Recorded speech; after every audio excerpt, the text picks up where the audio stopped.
Hello students, last lecture में हमने start करा था इलेक्ट्रोफिलिक एडिशन रिएक्शन। ठीक, तो उसी को मैं फर्दर कंटिन्यू कर रहा हूँ। यहाँ मैं सॉल्वेंट अलग अलग लेके देखता हूँ कि क्या फ़र्क पड़ता है हमारी इलेक्ट्रोफिलिक एडिशन रिएक्शन के लिए, और उसमें से हम आइडेंटिफाई करेंगे कि कौन सा बेस्ट मेथड है हमारा प्रोडक्ट बनाने के लिए। तो अगर मुझे ये प्रोडक्ट बनाना है, ठीक है, 2-क्लोरोप्रोपेन मुझे प्रोडक्ट बनाना है, तो कौन सा मेथड हो सकता है? तो पहले केस में मैंने लिया नॉन पोलर सॉल्वेंट, ठीक है, केस 1 लिया मैंने non polar solvent CCl4 tetrachloromethane non polar solvent है। तो हमें पता है फर्स्ट स्टेप में, ठीक है, जो मैकेनिज्म होता है,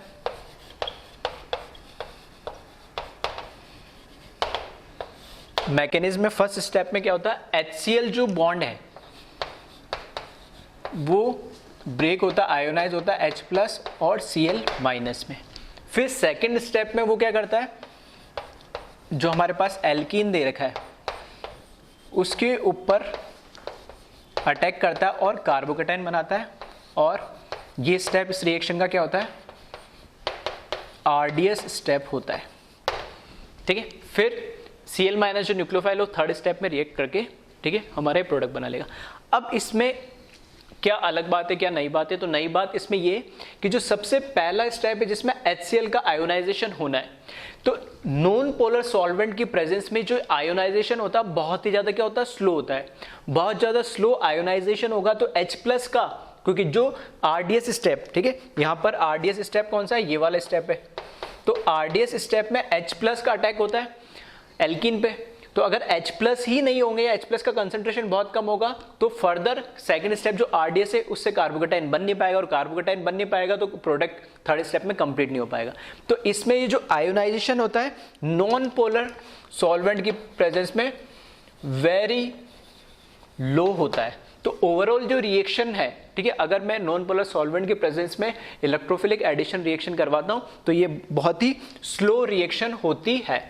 तो वेरी स्लो रिएक्शन, ठीक है। तो नॉन पोलर सॉल्वेंट के केस में आयोनाइजेशन बहुत लो होता है। लो होने की वजह से RDS स्टेप में ये रिएक्शन बहुत स्लो होगी, तो कार्बोकेटाइन बहुत धीरे बनेगा, और कार्बोकेटाइन धीरे बनेगा तो फाइनल प्रोडक्ट भी बहुत धीरे और लेस अमाउंट में बनेगा। तो नॉन पोलर के सॉल्वेंट में अगर रिएक्शन में करवाओ तो बहुत टाइम लग जाएगा मेरे को प्रोडक्ट बनाने में। तो क्या करें, हम पोलर सॉल्वेंट ले लें। तो बस, तो केस 2 में क्या कर रहा हूं, ठीक है, एक्सप्लेनेशन मैंने समझा दिया, चाहो तो अपनी लैंग्वेज में लिख लेना। मैकेनिज्म वगैरह हम ऑलरेडी डिस्कस कर चुके हैं, बस मैं बता रहा हूं क्यों नहीं ले पा रहे, क्योंकि इसमें जो फर्स्ट स्टेप है वो बहुत ज्यादा स्लो होता है। ठीक है, केस 2 की अगर हम बात करें तो केस 2 के अंदर अगर मैंने पोलर सॉल्वेंट ले लिया, ठीक है, पोलर सॉल्वेंट लिया और ये रिएक्शन मैंने कराई सेम,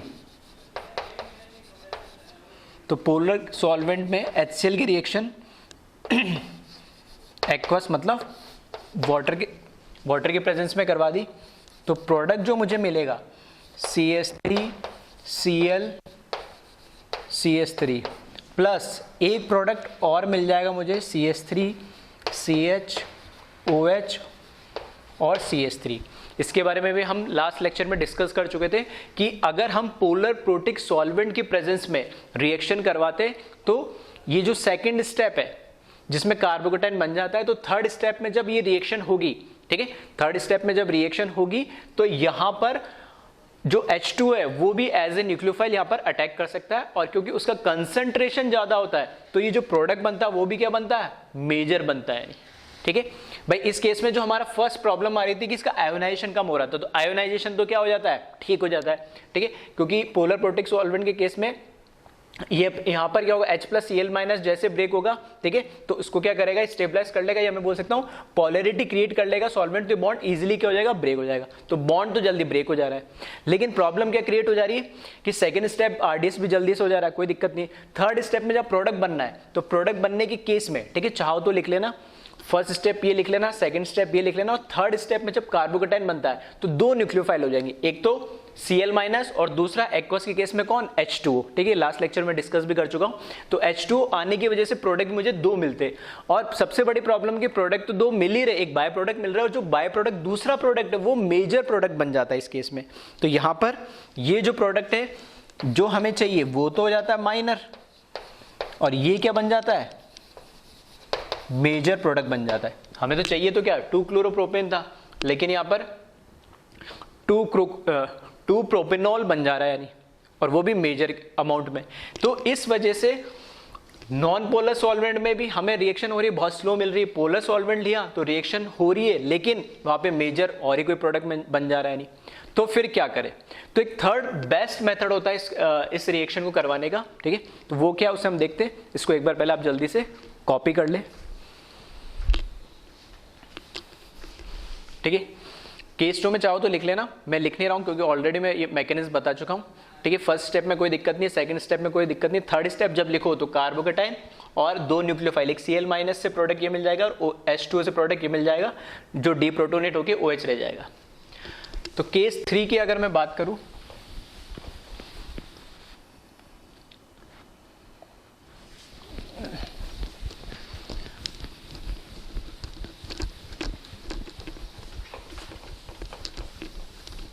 ठीक है। तो केस 3 में ये तो समझ में आया कि पोलर सॉल्वेंट तो नहीं ले सकते और नॉन पोलर ले रहे तो उसमें रिएक्शन बहुत स्लो जा रही है। तो क्या करें? तो हम सॉल्वेंट नॉन पोलर ही रखते हैं और उसमें कैटलिस्ट यूज कर लेते हैं, जो क्या करते हैं, रेट ऑफ रिएक्शन को बढ़ा दे यानी। और कैसे बढ़ा दे तो उसको एक बार समझ लेते हम। तो case 3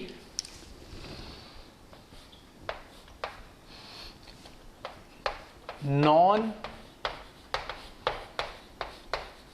polar solvent with AlCl3, ये क्या काम करेगा? कैटलिस्ट का काम करेगा, ठीक है। और यहां पर मैंने क्या करा, HCl की रिएक्शन CCl4, ये हमारा नॉन पोलर सॉल्वेंट हुआ और AlCl3 हमारा क्या है, कैटलिस्ट है। यानी इससे जब मैं रिएक्शन करा रहा हूं तो प्रोडक्ट भी मुझे एक ही मिल रहा है और सबसे बड़ी बात, प्रोडक्ट बन भी बड़ा फास्ट रेट से रहा है। ऐसा क्यों? तो इसमें देखना भाई, जब हमने नॉन पोलर सॉल्वेंट लिया था केस 1 में तो दिक्कत क्या आ रही थी कि हमारे पास HCl का डिसोसिएशन नहीं हो रहा था जल्दी। तो यहां पर क्या होता है, जो HCl है उसकी रिएक्शन पहले AlCl3 जो हमने कैटलिस्ट लिया उसके साथ रिएक्शन होके, क्योंकि इसके पास वैकेंट ऑर्बिटल है तो ये लुईस एसिड हो गया, ठीक है। तो यहां पर ये क्या करेगा, वैकेंट ऑर्बिटल में Cl- के साथ रिएक्शन कर जाएगा, तो यहां पे H+ और AlCl4- बना लेगा ये, ठीक है। ये लुईस एसिड है, वैकेंट ऑर्बिटल है, तो यहाँ पे Cl- इसके अंदर लोन पे डोनेट करेगा अपना और ये डिसोसिएट हो जाएगा H+ और Cl- के अंदर। बस ये केस हुआ और वापस सेकंड स्टेप में क्या हो जाएगा, CH3 CH double bond CH2 के साथ H+ की रिएक्शन होगी तो ये बना लेगा कार्बोकेटाइन और 2 डिग्री कार्बोकेटाइन बनाएगा क्योंकि ज़्यादा स्टेबल होता है। और इसके नेक्स्ट स्टेप में मैं यही लिख दे रहा हूँ, AlCl4- जो यहाँ पर क्या करेगा, इस कार्बोकेटाइन के साथ बॉन्ड बनाएगा और ये कन्वर्ट हो जाएगा CH3 CH, यहाँ से Cl इसमें लग जाएगा और वापस से कैटलिस्ट क्या होता है, रिएक्शन के एंड में रीजनरेट हो जाता है, जो कि यहाँ पर हो गया है, ठीक है। तो इस तरीके से it is a best method, ठीक है, it is a best method to for electrophilic addition reaction, ठीक है, जिसमें हमारा क्या हो रहा है, कोई बाय प्रोडक्ट भी नहीं मिल रहा है और दूसरा रेट ऑफ रिएक्शन भी हमारी क्या हो गई है, फास्ट हो गई है, ठीक है। और ये जो इसमें स्टेप है ये कैसा है, वेरी फास्ट स्टेप है ये, क्लियर है। तो 3 केस मैंने लिया, एक लिया नॉन पोलर सिर्फ, एक लिया पोलर और एक लिया non polar with a catalyst. तो कैटलिस्ट के केस में रिएक्शन में फास्ट हो जा रही है और कोई बाय प्रोडक्ट भी नहीं मिल रहा, तो ये हमारा बेस्ट मेथड है। तो इस तरीके से भी क्वेश्चन पूछा जा सकता है, 4 ऑप्शन देके कौन सा बेस्ट मेथड है ये प्रोडक्ट बनाने का, तो हम इस तरीके से ध्यान रखना।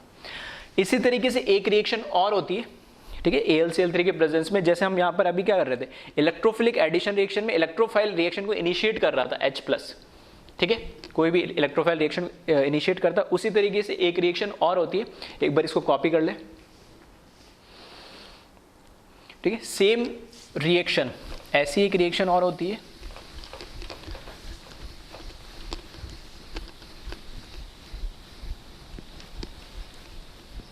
जिसमें हमारे पास जो हैलोजन है वो हैलोजन अपने आप में इलेक्ट्रोफाइल और न्यूक्लियोफाइल दोनों का काम कर रहे हैं। यानी कैसे, इसको भी ध्यान रखिए, ये भी एक इंपॉर्टेंट रिएक्शन है। CH3 CH double bond CH2, इसकी रिएक्शन मैंने करा दी क्लोरीन CCl4 AlCl3 के प्रेजेंस में। तो यहां पे जो मुझे प्रोडक्ट मिलेगा वो ये मिलेगा, ठीक है।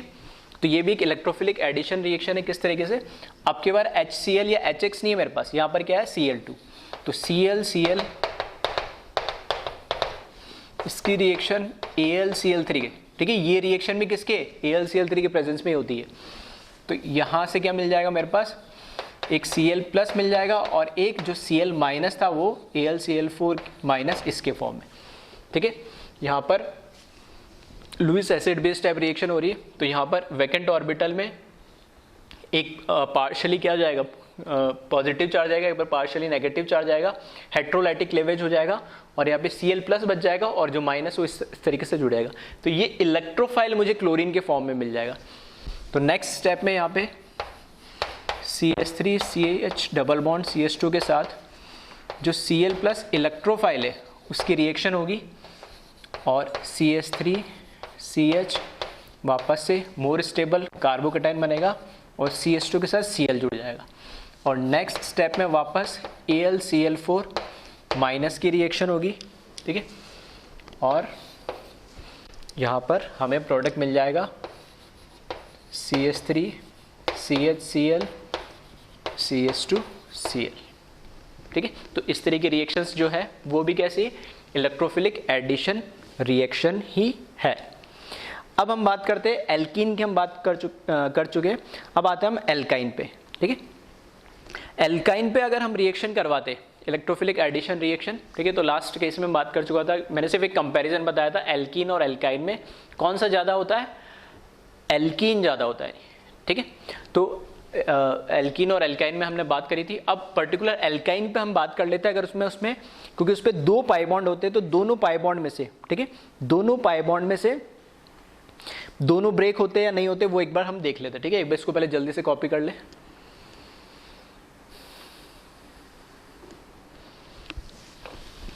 ठीक है। तो हेडिंग डाल लेना, electrophilic addition reaction on alkyne.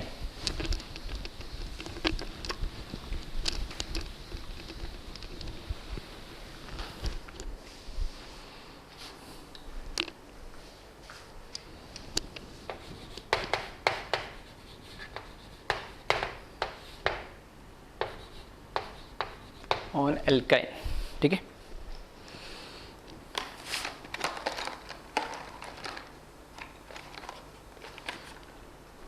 अब देखिए इसमें जब मैं एल्काइन की रिएक्शन करवा रहा हूं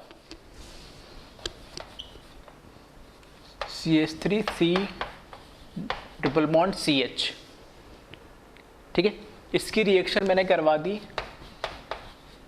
HBr के साथ और मैंने यहां लिख दिया एक्सेस में कि सिर्फ एक ही मोल नहीं है इसका, एक्सेस में रिएक्शन करवा रहा हूं। तो जो मुझे प्रोडक्ट मिलता है यहाँ पे CH3 Br Br CH3, ठीक है। एक ही कार्बन पे 2 हैलोजन को क्या बोलते हैं, जेमिनल या जेम डाइहैलाइड, और नियर बाई कार्बन पे होता है तो हम क्या बोलते हैं, विसिनल या विस डाइहैलाइड। तो जो प्रोडक्ट इसमें मिलता है वो मिलता है जेम डाइहैलाइड।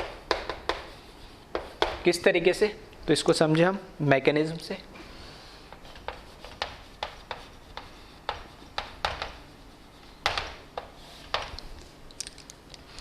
तो HBr फर्स्ट स्टेप में वही क्या होता है, आयोनाइज होता है, ठीक है। फर्स्ट स्टेप में आयोनाइज होगा, उसके बाद यहां पर इलेक्ट्रोफिलिक एडिशन होगा, इलेक्ट्रोफाइल का पहला अटैक होगा और मोर स्टेबल क्या बनेगा, कार्बोकेटाइन बनेगा। तो CH3C पॉजिटिव और ये CS2, ठीक है। हालांकि दो पॉसिबिलिटी, यहाँ पे भी कार्बोकेटाइन बन सकता है, यहाँ पे भी बन सकता है। यहाँ पर अगर बनता तो ये कैसा रहता, sp2 रहता, ठीक है, और कैसा 1 डिग्री रहता। लेकिन यहाँ पर कैसा है, ये भी sp2 है, लेकिन यहाँ पर प्लस आई की वजह से इस कार्बोकेटाइन को क्या मिल रही है, एटलीस्ट 2 डिग्री होने की वजह से स्टेबिलिटी मिल रही है, तो ये ज़्यादा स्टेबल है, तो ये कार्बोकेटाइन बनेगा। नेक्स्ट स्टेप में यहाँ पर न्यूक्लियोफाइल Br- आ जाएगा और ये इसके साथ क्या कर लेगा, बॉन्ड बना लेगा, और यहाँ मिल जाएगा मुझे CS3 C Br double bond CS2। क्योंकि एक्सेस में हमें HBr दे रखा है, तो फर्दर एक और H+ आएगा और इसके साथ बॉन्ड बना लेगा, तो ये CS3 C Br। अब ये मुझे देखना है कि H इधर लगेगा या इधर लगेगा, ठीक है। वापस से वही कहानी है, इधर CS3 और इधर लगेगा कार्बोकेटाइन। तो कई बच्चों के दिमाग में आ रहा होगा कि सर ये Br जो है, ठीक है, प्लस आई तो ठीक है, लेकिन यहाँ पे Br कैसा इलेक्ट्रोनेगेटिव होता है, तो ठीक है, Br की इलेक्ट्रोनेगेटिविटी कम होती है और कुछ ना कुछ, क्योंकि इसके पास क्या है, लोन पेयर होते हैं, तो कुछ इफेक्ट थोड़ा प्लस M भी शो करता है नहीं, ठीक है, तो उसकी वजह से थोड़ा इसको स्टेबिलिटी प्रोवाइड करता है। और साथ में 2 डिग्री है, तो यहाँ से क्या मिल जाएगा, इसको प्लस आई की वजह से स्टेबिलिटी मिल जाएगी। तो वापस से कार्बोकेटाइन इस पे बनता है, ना कि इस पे बनता है 1 डिग्री पे। और नेक्स्ट स्टेप में फिर से Br-, ठीक है, एज ए न्यूक्लियोफाइल क्या करेगा, यहाँ पर लग जाएगा, और प्रोडक्ट जो हमें मिलता है इस केस में वो मिलता है CS3 C Br और CS3। तो जेम डाइहैलाइड हमें यहाँ पर क्या एल्केन मिल जाता है, ठीक है, सॉरी जेम डाइहैलाइड मिल जाता है हमें, और एल्काइन से प्रोडक्ट बनता है एक्सेस में जब रिएक्शन करवाते हैं तो, ठीक है। तो इसको भी ध्यान रखना, कॉपी कर ले इसको एक बार, इस पर कुछ क्वेश्चंस देखते हैं हम।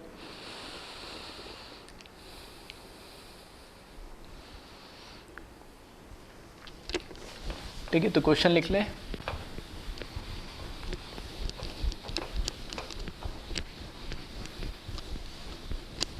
Write the product of given reaction.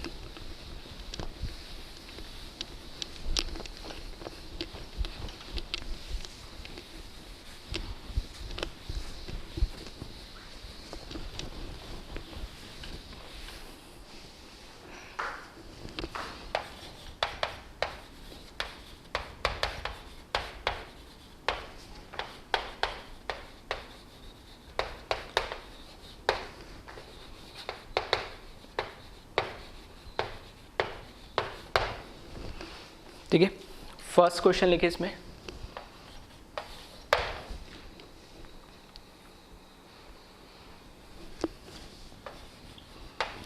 CS2 double bond CH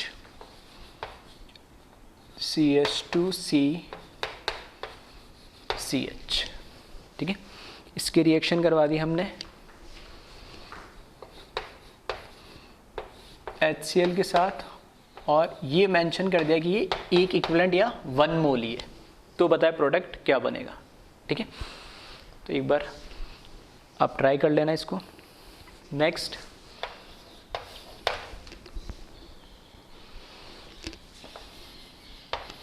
CS2 double bond CH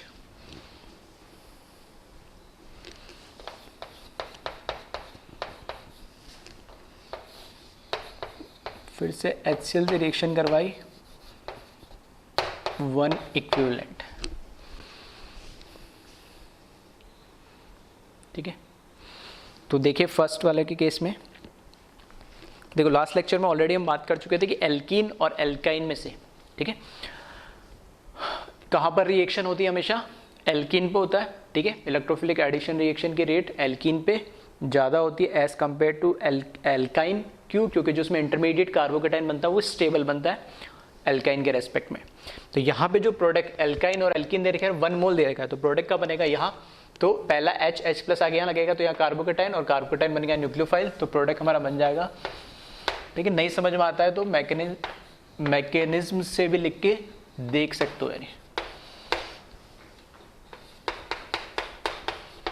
ठीक है। तो ये प्रोडक्ट इसमें हमें मिल जाएगा। नेक्स्ट केस में आ जाओ। अब यहाँ पे भी डबल बॉन्ड है और यहाँ पे भी ट्रिपल बॉन्ड है, तो बोला सेम ही क्वेश्चन है, डबल बॉन्ड पे आ जाएगा, नहीं। अब की बार जो इसमें प्रोडक्ट मिलेगा वो मिलेगा मुझे CH2 double bond CH double bond CH2, यहां पे कार्बोकेटाइन बनेगा यानी, और कार्बोकेटाइन यहां बनेगा तो क्या कार्बोकेटाइन यहां जब बन जाएगा तो Cl भी का जुड़ेगा, यहां पर ही जुड़ेगा यानी।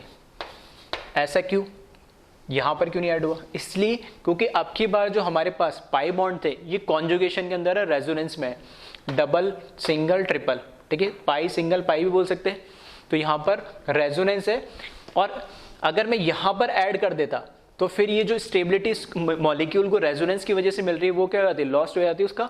जबकि यहां पर पाई बॉन्ड जो ट्रिपल बॉन्ड का है उस पर ऐड करने पे अभी भी डबल सिंगल डबल है, इसका रेजोनेंस या कॉन्जुगेशन अभी भी रिटेन है और स्टेबिलिटी अभी भी इसकी मेंटेन है। तो ऐसे केस में ध्यान रख लेना, अगर कहीं कॉन्जुगेशन आ रहा है तो ट्रिपल बॉन्ड डोमिनेट कर जाएगा एडिशन के लिए as compare to double bond, क्योंकि वहां पर उसको स्टेबिलिटी मिल रही है, ठीक है। तो दोनों केस में फर्क है यानी। इसी तरीके से आ जाए नेक्स्ट क्वेश्चन। अगर मेरे पास एक कंपाउंड दे रखा है CH2 CH CH2 CH2 CH2 OH, और इसकी रिएक्शन हमने करा दी है, ठीक है, HBr के साथ, और ये भी एक इक्विवेलेंट ही हमने लिया है। तो बताए प्रोडक्ट क्या बनेगा, ठीक है। तो ये भी एक अच्छा क्वेश्चन है। चलो इसको मैकेनिज्म से देखते हैं हम। देखो इसमें जो प्रोडक्ट बनेगा वो प्रोडक्ट मैं पहले चलो बना देता हूँ, और फिर चाहो तो आप मैकेनिज्म से ट्राई करके देख लेना ये प्रोडक्ट बन रहा है। ये प्रोडक्ट इसमें बनेगा, कैसे बनेगा वो हम देख लेते हैं। देखो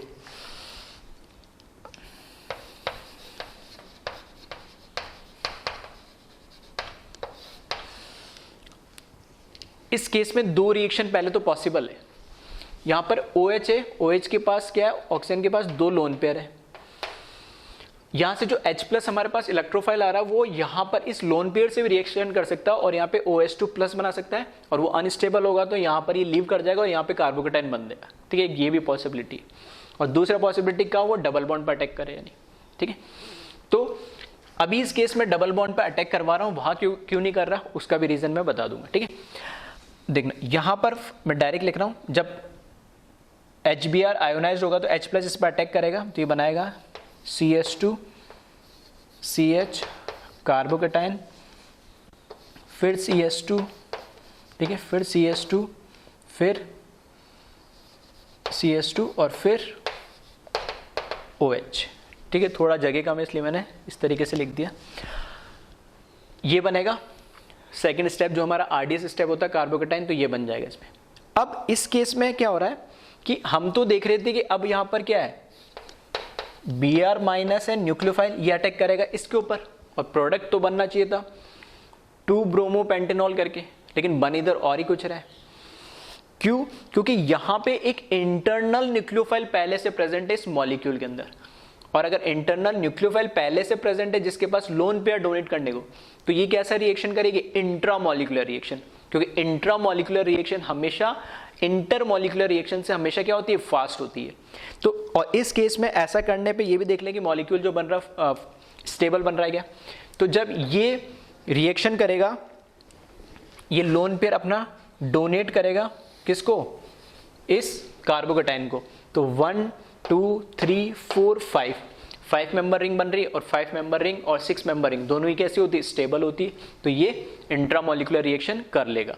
तो यहाँ पे जो प्रोडक्ट बनेगा हमारे पास, ठीक है, तो यहाँ पे जो प्रोडक्ट बनेगा वो बनेगा O, एक ऑक्सीजन होगा, बाकी 4 कार्बन हो गए, तो मैंने 5 मेंबर बना दी। जहां ऑक्सीजन लगा, ऑक्सीजन अपना क्या करा, लोन पेयर डोनेट करा, तो यहां पर इसके साथ एक H भी लगा हुआ है ये वाला, और एक इस पे क्या आ जाएगा, कार्बोकेटाइन आ जाएगा, ठीक है, पॉजिटिव चार्ज आ जाएगा।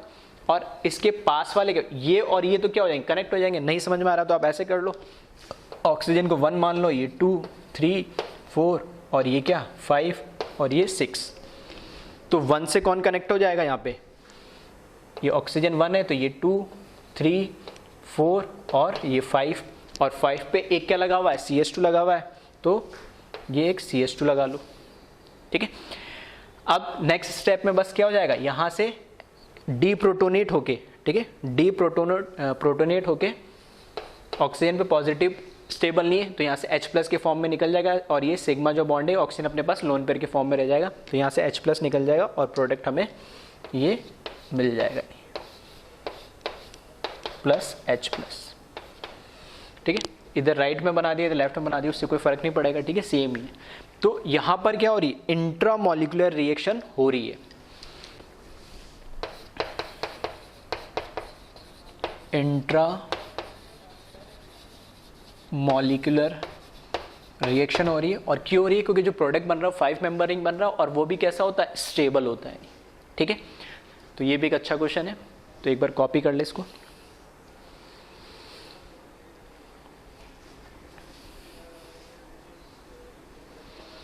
नेक्स्ट क्वेश्चन लिखिए इसमें,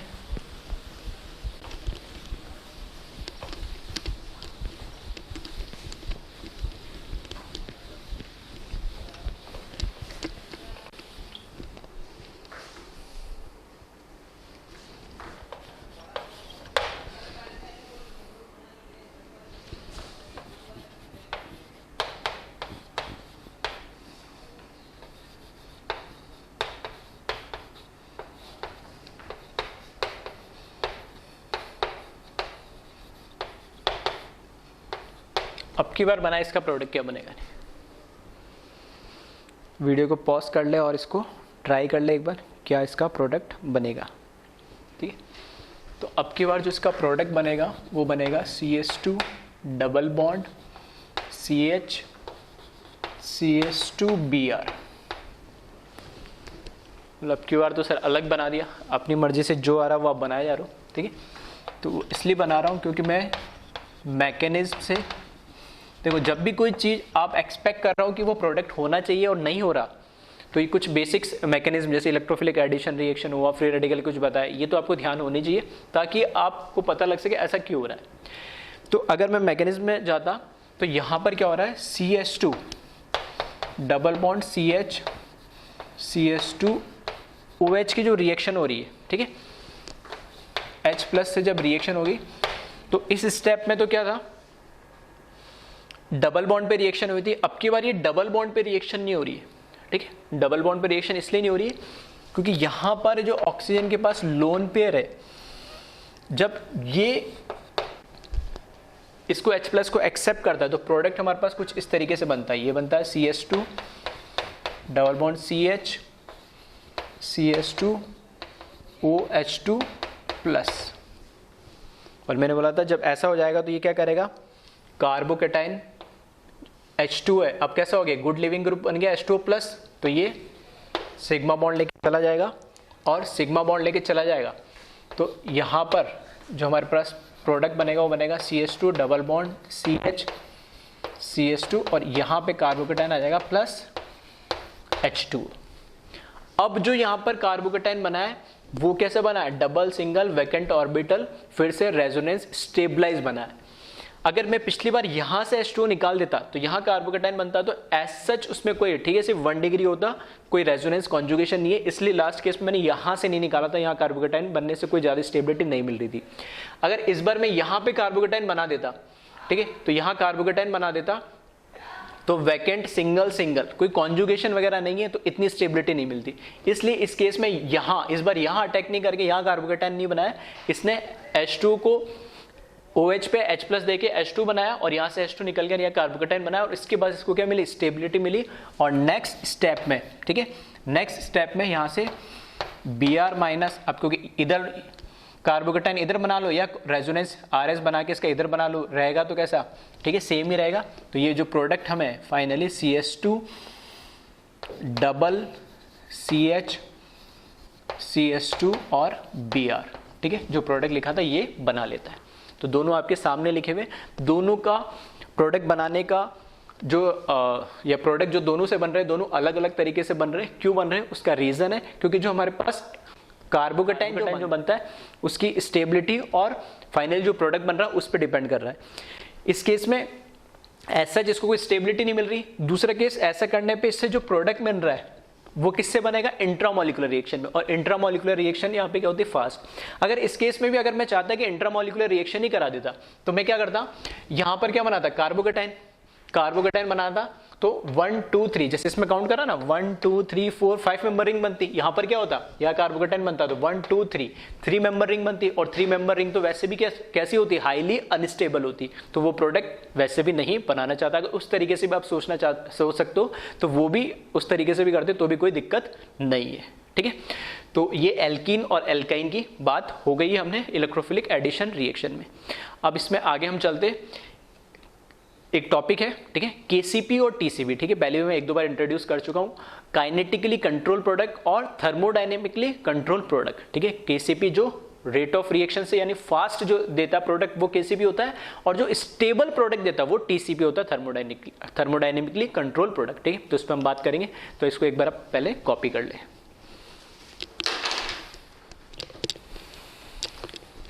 अब बात करते हैं केसीपी और टीसीपी।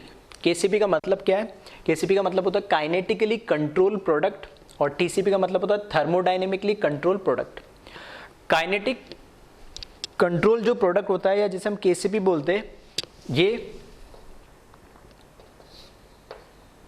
कैसे डिसाइड करेंगे कि ये प्रोडक्ट केसीपी से है, तो हम डिसाइड करेंगे कि कौन जो प्रोडक्ट बन रहा है वो कौन सा फास्ट बन रहा है। जो प्रोडक्ट फास्ट बनता है वो केसीपी होता है, और जो प्रोडक्ट स्टेबल बनता है वो टीसीपी होता है, ठीक है। तो इस केस में फास्ट प्रोडक्ट होगा,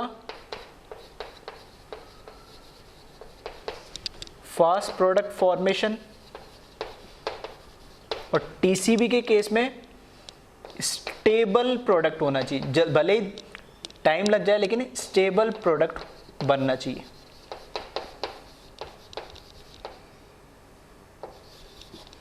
ठीक है, स्टेबल प्रोडक्ट फॉर्म, और यहां पे फास्ट प्रोडक्ट फॉर्म। अब देखें यहां पे एक रिएक्शन लिखी है मैंने 1,3, ठीक है, ब्यूटाडाइईन है, इसकी रिएक्शन HBr के साथ करा दी। अब दो कंडीशन ले ली मैंने, एक -40 डिग्री मतलब वेरी लो टेम्परेचर, और एक 40 डिग्री हाई टेम्परेचर, ठीक है, लो टेम्परेचर पे या हाई टेम्परेचर पे। जब मैंने लो टेम्परेचर पे ये रिएक्शन करवाई तब मैंने देखा यहाँ पे 1,2 एडिशन, ठीक है। 1,2 एडिशन का मतलब है कि H यहां ऐड होगा पहला, ठीक है, H+ जो हमारा यहाँ पे इलेक्ट्रोफाइल है वो यहां पर ऐड होगा, यहां बनेगा कार्बोकेटाइन, ठीक है, कार्बोकेटाइन बनेगा, और यहीं पे मैंने क्या करा, Br को ऐड कर दिया, तो ये 1,2 एडिशन, ठीक है। इसी का मैं जो मेरे पास कार्बोकेटाइन बनेगा अभी मैकेनिज्म में बताऊंगा, ठीक है, और वैसे भी आपको थोड़ा आइडिया तो लगे क्या होगा। यहाँ कार्बोकेटाइन बनेगा तो डबल सिंगल कार्बोकेटाइन रेजोनेंस के अंदर है, तो ये इसका रेजोनेटिंग स्ट्रक्चर बनेगा जिसमें यहाँ पे कार्बोकेटाइन आ जाएगा, ठीक है। तो डबल सिंगल वैकेंट, तो 1 2 3 पे यहाँ पे कार्बोकेटाइन शिफ्ट हो जाएगा, और H यहाँ ऐड हुआ और Br यहाँ ऐड हुआ, तो ये 1,4 एडिशन प्रोडक्ट है। तो ये भी 1,2 एडिशन है, ये 1,4 एडिशन है, और हाई टेम्परेचर पे भी ये 1,2 एडिशन है और ये 1,4 एडिशन है। प्रोडक्ट तो बनने सेम ही। अब लो टेम्परेचर पे ये वाला जो प्रोडक्ट है 1,2 एडिशन वो 80% मतलब मैं बोल सकता हूँ मेजर प्रोडक्ट ये होता है, और ये प्रोडक्ट केसीपी वाला है, ठीक है। केसीपी वाला कैसा है वो भी हम देख लेंगे।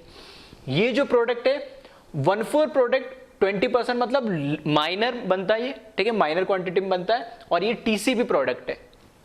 जबकि हाई टेम्परेचर पे उल्टा हो जाता है। हाई टेम्परेचर पे क्या होता है, जो 1,2 एडिशन जो केसीपी प्रोडक्ट है, ठीक है, 1,2 एडिशन है वो केसीपी प्रोडक्ट है। सीबी से तो दिया था, चाहिए लेके केसीपी से। अच्छा ठीक है, ठीक है।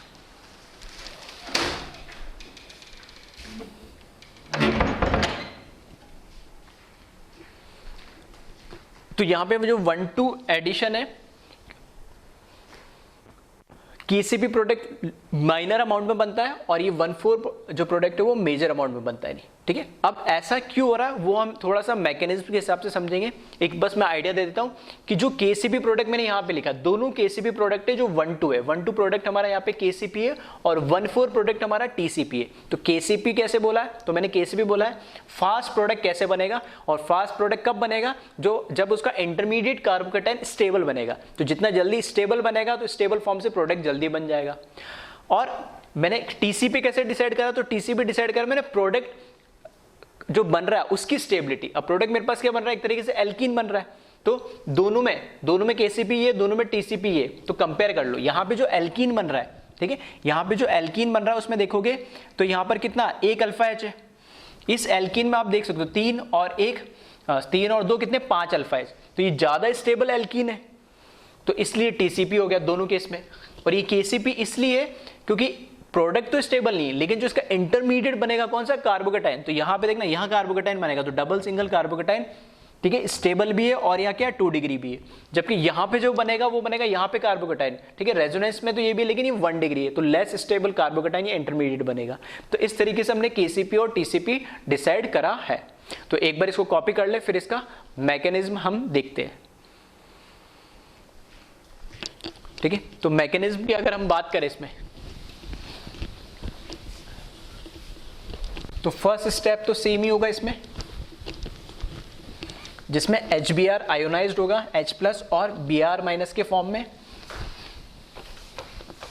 और फिर जो H+ है वो इलेक्ट्रोफाइल है और वो किसी भी एक एल्कीन, ठीक है, लेफ्ट में या राइट में किसी से भी करवा दो, क्योंकि दोनों कैसी आइडेंटिकल ही है, तो एक उस पर आप H+ का एडिशन करा दो यानी।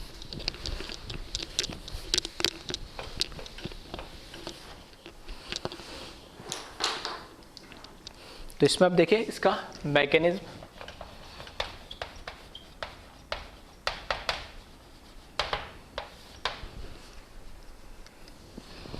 जो HBr है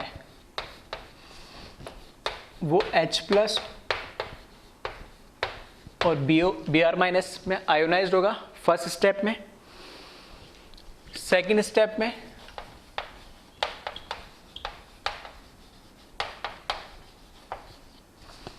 यहां पर H+ जो हमारा इलेक्ट्रोफाइल है वो किसी भी, ठीक है, आइडेंटिकल है दोनों डबल बॉन्ड, तो किसी पे भी करवा दो, तो ये CH3 CH carbocation CH double bond CH2, ये बन जाएगा कार्बोकेटाइन। इधर से बनाओगे तो भी 2 डिग्री बनाओगे, इधर से बनाओगे तो भी 2 डिग्री बनाओगे, और दोनों क्या बनेंगे, आइडेंटिकल। यहां तो बनाओगे नहीं कार्बोकेटाइन, 1 डिग्री अनस्टेबल होगा, ठीक है। अब इसका एक रेजोनेटिंग स्ट्रक्चर भी पॉसिबल है, तो वो मैंने बना दिया CH3 CH double bond CH और CH2 पे कार्बोकेटाइन, ठीक है। तो ये हमारा कार्बोकेटाइन, ये उसका रेजोनेटिंग स्ट्रक्चर। अगर यहां से थर्ड स्टेप में अगर यहां पर Br- रिएक्ट करता है इसके साथ और ये बना लेता है CH3 Br CH2 double bond CH2, और यहां से अगर करता है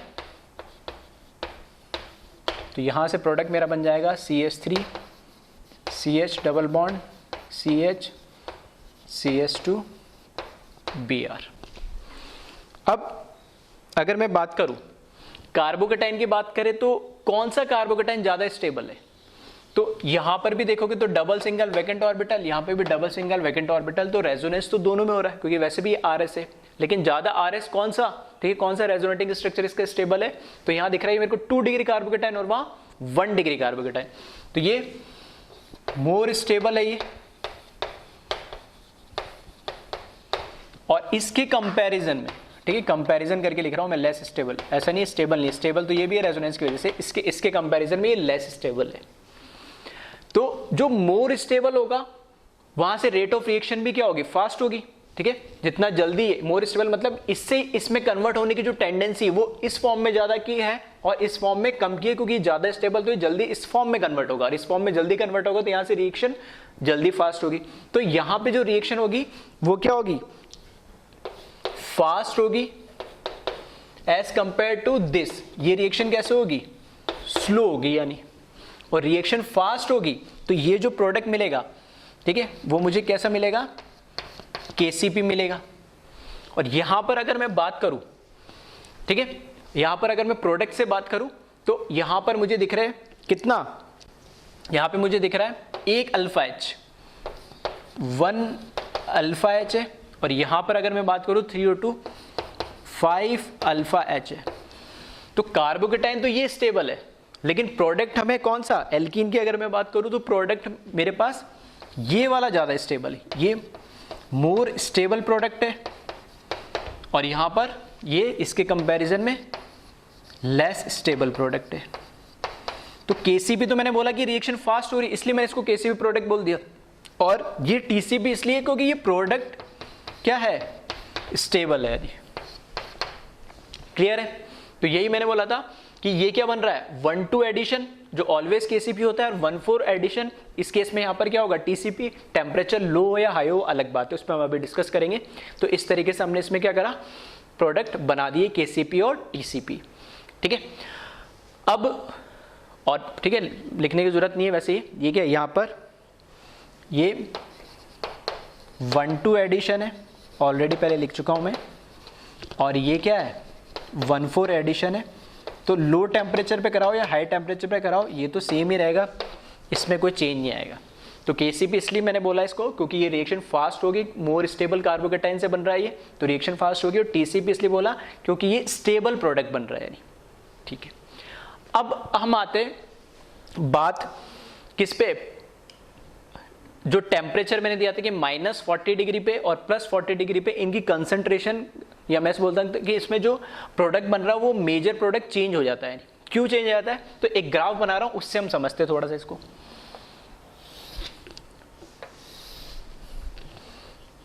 ठीक है, ये जो ग्राफ है ये एनर्जी, y एक्सिस पे मैंने एनर्जी बना दी और x एक्सिस पे प्रोग्रेस ऑफ रिएक्शन, या इस डायरेक्शन में रिएक्शन चल रही है।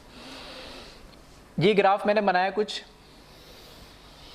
इस तरीके से, फिर इस तरीके से। देखो हमने पढ़ा था रिएक्शन मैकेनिज्म के अंदर कि कितना हमारे पास इंटरमीडिएट क्या बन रहा है, इसमें एक बन रहा है कार्बोकेटाइन, तो ये मेरा क्या है, इंटरमीडिएट है। यहां पर ये है रिएक्टेंट, ठीक है, ये यहां पर मेरा बन रहा है इंटरमीडिएट। ठीक है, इंटरमीडिएट क्या है यहाँ पे, कार्बोकेटाइन। और यहां पर जो ये प्रोडक्ट बन रहा है ये केसीपी प्रोडक्ट बन रहा है नहीं, और इसी इंटरमीडिएट से कार्बोकेटाइन से ही हमें एक और प्रोडक्ट मिल रहा है, और वो प्रोडक्ट क्या है, टीसीपी मिल रहा है नहीं। ठीक है, तो इसको समझना ध्यान से, क्या मतलब है इसका। देखो रिएक्टेंट जो है उससे तो दोनों ही हमारे प्रोडक्ट केसीपीयू या टीसीपीयू ज्यादा क्या है, स्टेबल है। ठीक है, तो रिएक्शन फॉरवर्ड डायरेक्शन में जाएगी, कोई दिक्कत नहीं। एक इंटरमीडिएट बन रहा है, वो हमारा क्या है, कार्बोकेटाइन। तो कार्बोकेटाइन से आरएस बना के ही तो हमारे दो अलग अलग प्रोडक्ट मिल रहे हैं, लेकिन जो प्रोडक्ट मिल रहा है वो टीसीपी केसीपी से भी ज्यादा स्टेबल है, जो मैं ऑलरेडी बात कर चुका हूं, ये मोर स्टेबल प्रोडक्ट है। ठीक है, अब हो क्या रहा है, टेम्परेचर का क्या फर्क पड़ा। देखो जब टेम्परेचर होगा लो, तो लो टेम्परेचर होने पे जब हमारे पास इंटरमीडिएट यहां बना, तो इस इंटरमीडिएट में, ठीक है, यहां से यहां तक ये क्या कहलाती है, एक्टिवेशन एनर्जी कहलाती है। तो यहां से तो ये इंटरमीडिएट तो बन गया। अब इंटरमीडिएट से आगे फर्दर, ठीक है, 2 स्टेप रिएक्शन है, तो फर्दर रिएक्शन बढ़ने के लिए ये जो एक्टिवेशन एनर्जी है, ये जो एक्टिवेशन एनर्जी है ये है टीसीपी, सॉरी केसीपी की। ये जो एक्टिवेशन एनर्जी है वो है केसीपी की, और ये वाली जो बड़ी वाली एक्टिवेशन एनर्जी ये किसकी है, ये एक्टिवेशन एनर्जी है टीसीपी की। ठीक है, यहां से ये वाली जो एक्टिवेशन एनर्जी है ये तो है किसकी, केसीपी की, और ये वाली जो एक्टिवेशन एनर्जी है ये किसकी है, टीसीपी की। ठीक है, अब लो टेम्परेचर पे क्या होता है, जो मॉलिक्यूल्स है उनके पास लो टेम्परेचर पे एनर्जी क्या होगी, कम होगी। एनर्जी कम होगी तो ये जो एक्टिवेशन एनर्जी का बैरियर है, ठीक है, एनर्जी बैरियर है वो कम किस में है, केसीपी के अंदर। तो केसीपी के अंदर एनर्जी बैरियर कम है, तो लो टेम्परेचर पे मॉलिक्यूल्स की एनर्जी भी कैसी होगी, लो होगी। तो लो टेम्परेचर पे मॉलिक्यूल्स टीसीपी वाला प्रोडक्ट नहीं बना पा रहे क्योंकि उनके पास इतनी एनर्जी नहीं है, क्योंकि उसमें एक्टिवेशन एनर्जी ज्यादा चाहिए। तो इसलिए लो टेम्परेचर पे हमारे पास जो मेजर प्रोडक्ट मिलता है केसीपी मिलता है। ठीक है, और टीसीपी क्या मिलता है, माइनर प्रोडक्ट मिलता है कि उसमें कुछ ही मॉलिक्यूल्स, ठीक है, इस एक्टिवेशन एनर्जी को ओवरकम कर पाते। अब जब मैंने टेम्परेचर बढ़ा दिया प्लस 40 डिग्री पे आ गया, तो प्लस 40 डिग्री आने पे क्या हो रहा है, हमें सिस्टम में एनर्जी मिल गई, और एनर्जी मिल गई तो मॉलिक्यूल्स ने भी क्या करी, एनर्जी एक्वायर कर ली। एनर्जी एक्वायर कर ली तो अब हर एक मॉलिक्यूल क्या टीसीपी बनाना चाह रहा है। क्यों बनाना चाह रहा है, क्योंकि टीसीपी ज्यादा स्टेबल है। तो स्टेबल प्रोडक्ट तो सब बनाना चाह रहे हैं, लेकिन जब एनर्जी नहीं मिल रही इस एनर्जी बैरियर को क्रॉस करने के लिए, तो कैसे बना लेगा। तो लो टेम्परेचर पे तो मजबूरी में केसीपी इसलिए बनाना पड़ रहा है उनको, क्योंकि वहां पर उनके पास लो टेम्परेचर पे लो एनर्जी है, इसलिए जो कम एनर्जी बैरियर है, इस बैरियर को क्रॉस करना जरूरी है एक्टिवेशन एनर्जी का, तो इस बैरियर को क्रॉस करना जरूरी है, तो केसीपी प्रोडक्ट मेजॉरिटी बनाता है। लेकिन हाई टेम्परेचर पे क्या होता है, टीसीपी प्रोडक्ट मुझे ज्यादा मिलता है। क्यों, क्योंकि उसमें एनर्जी ज्यादा मिल जाती है, मॉलिक्यूल्स एनर्जी एक्वायर ज्यादा कर लेते हैं, तो जो एनर्जी बैरियर है टीसीपी का, ठीक है, एक्टिवेशन एनर्जी का, उसको ओवरकम कर लेते और मेजर प्रोडक्ट मुझे टीसीपी मिलता है। ये रिएक्शन, ठीक है। अब इसमें ऐसा भी क्वेश्चन पूछा जाता है कि जब किसी रिएक्शन को आप ऑब्जर्व कर रहे हो, तो वो लो टेम्परेचर से धीरे धीरे जैसे जैसे टेम्परेचर बढ़ा रहा है, ठीक है, जैसे जैसे टेम्परेचर बढ़ा रहा है, तो वो क्या कर रहा है, टीसीपी प्रोडक्ट की जो कंसंट्रेशन है वो बढ़ती जा रही है। नहीं, ऐसा क्यों, क्योंकि अगर मान लो इसमें प्रोडक्ट कन्वर्ट हो गया या इस तरफ मॉलिक्यूल आने की कोशिश कर रहे हैं, तो ये रिवर्स इस डायरेक्शन में भी जा सकता है। क्यों, क्योंकि जैसे जैसे ये एनर्जी एक्वायर करेगा तो यहां पर ये कैलकुलेट कर लेगा, मॉलिक्यूल्स कैलकुलेट करेंगे कि अगर मैं रिवर्स डायरेक्शन में जाके इसको ओवरकम कर लूं तो ज्यादा मैं एनर्जी रिलीज करूंगा। तो थोड़ी सी एनर्जी ज्यादा लेके और ज्यादा एनर्जी रिलीज कर देगा, तो ऑब्वियस ये बात है ज्यादा स्टेबल प्रोडक्ट बनाने की कोशिश करेगा। तो ये इस तरीके भी पॉसिबल है, ऐसे भी क्वेश्चन पूछा जा सकता है। तो इस तरह के क्वेश्चन आपको कैसे मिल जाएंगे, प्रोडक्ट दे देगा टीसीपी, केसीपी और टेम्परेचर दे देगा, मैच द कॉलम में इस तरह के क्वेश्चन आने में ज्यादा पॉसिबिलिटी कि केसीपी प्रोडक्ट, टीसीपी प्रोडक्ट, ठीक है, 1-2 एडिशन प्रोडक्ट, या फिर हम इसको क्या बोल सकते हैं, मोर स्टेबल प्रोडक्ट या मोर स्टेबल इंटरमीडिएट। तो ये सारी चीजें इनसे रिलेटेड है। तो इस ग्राफ को कैसे रीड करना है वो भी मैंने बता दिया, इसका मतलब क्या है। और लो टेम्परेचर और हाई टेम्परेचर पे, ठीक है, लो टेम्परेचर पे केसी मेजर प्रोडक्ट बन रहा था और हाई टेम्परेचर पे टीसीपी मेजर प्रोडक्ट बन रहा है। क्यों बन रहा है उसका रीजन भी मैंने क्या कर दिया, एक्सप्लेन कर दिया, ठीक है। तो अब चाहो तो अपनी लैंग्वेज में लिख लेना, ठीक है, मेरे पास अभी जगह नहीं है, तो ये लाइन लिख लेना, लो टेम्परेचर फेवर केसीपी प्रोडक्ट या केसीपी, अपने आप उसमें काइनेटिकली कंट्रोल प्रोडक्ट आ जाता है, तो low temperature favour KCP and high temperature favour TCP, because as we increase the energy of the molecule, ठीक है, as we increase the energy of the molecule they acquire enough energy to overcome the activation energy barrier of TCP, ठीक है। तो इस तरीके से लिख लेना। एंड एक पॉइंट और लिख लेना, as the temperature increases the concentration of TCP product also increases, ठीक है, जैसे जैसे टेम्परेचर बढ़ेगा तो कंसंट्रेशन जो होगी टीसीपी प्रोडक्ट की वो भी क्या होती है कि धीरे धीरे बढ़ती जाएगी, ठीक है। तो ये भी एक केसीपी और टीसीपी पे, ठीक है, इंपॉर्टेंट टॉपिक है, ये कई बार पूछ लिया जाता है, ठीक, तो इसका भी आप ध्यान रखना। तो इसको एक बार कॉपी कर ले।